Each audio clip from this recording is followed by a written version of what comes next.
साल 2018 में आई एक साउथ इंडियन मूवी के बाद लोगों की जुबान पे सिर्फ एक ही बात थी कि मार्केट में एक नया सुपर हीरो आया है। उस मूवी का नाम था केजीएफ चैप्टर 1 और हीरो यश, जिनका असली नाम है नितिन कुमार गौड़ा।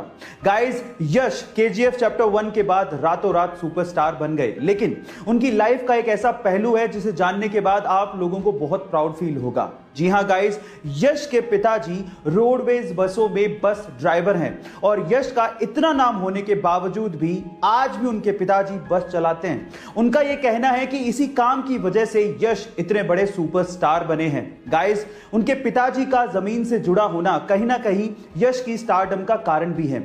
आपको यह फैक्ट जान के कैसा लगा चैट सेक्शन में जरूर लिखिएगा। गाइस, आप लोगों ने फास्ट एंड फ्यूरियस तो जरूर देखी होगी। इस फिल्म के और इस सीरीज के आप लोग दीवाने भी होंगे और स्पेशली दीवाने होंगे विन डीजल की एक्टिंग के, है ना गाइस।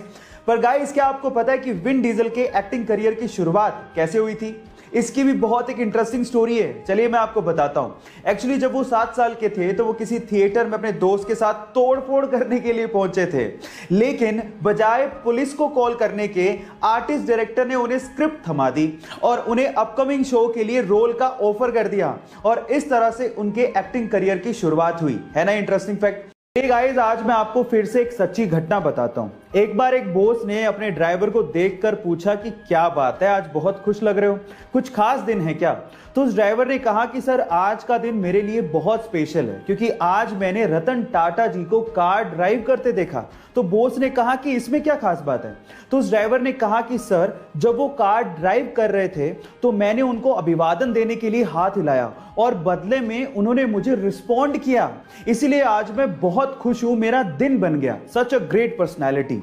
गाइस, इससे यह समझ में आता है कि मनी आपको फेम दिला सकती है, लेकिन हम्बलनेस आपको रियल रिस्पेक्ट दिलाती है। सो गाइस, हम्बल रहिए हमेशा। चाइना एक गजब का देश है और वहां की कंपनियों के रूल्स तो माशाअल्लाह हैं।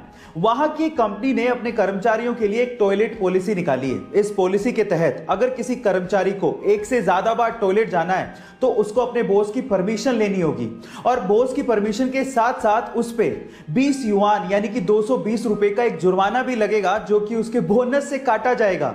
और कंपनी का इस पे यह कहना है कि उन्होंने ये फैसला कर्मचारियों के आलसपन की वजह से लिया है। पता नहीं चीन और चीन की कंपनियां कहां पे जाके रुकेंगी।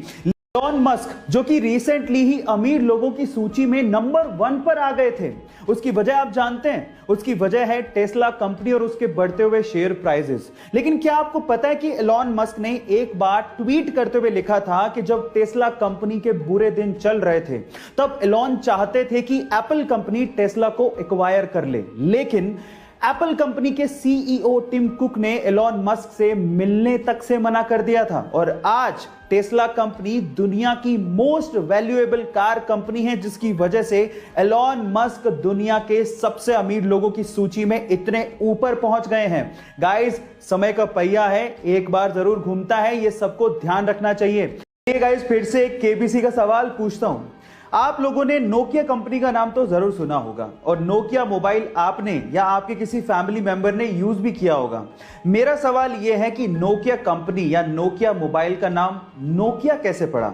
इसके पीछे का रीजन क्या है? नहीं जानते ना? तो चलिए मैं आपको बताता हूं। इसके पीछे का रीजन यह है कि नोकिया फिनलैंड का एक शहर है और यह वही शहर है जहां पर नोकिया के मोबाइल बनाए जाते हैं। इनफैक्ट नोकिया शहर की वजह से नोकिया कंपनी या नोकिया मोबाइल का नाम नोकिया पड़ा। है ना अमेजिंग फैक्ट। गाइस, ऐसे अमेजिंग फैक्ट्स के लिए यूट्यूब पे हमारे चैनल को सब्सक्राइब कर लीजिए और अगर आप इंस्टाग्राम पे देख रहे हैं तो मुझे फॉलो करना मत भूलिएगा। मिलते हैं अगली वीडियो में।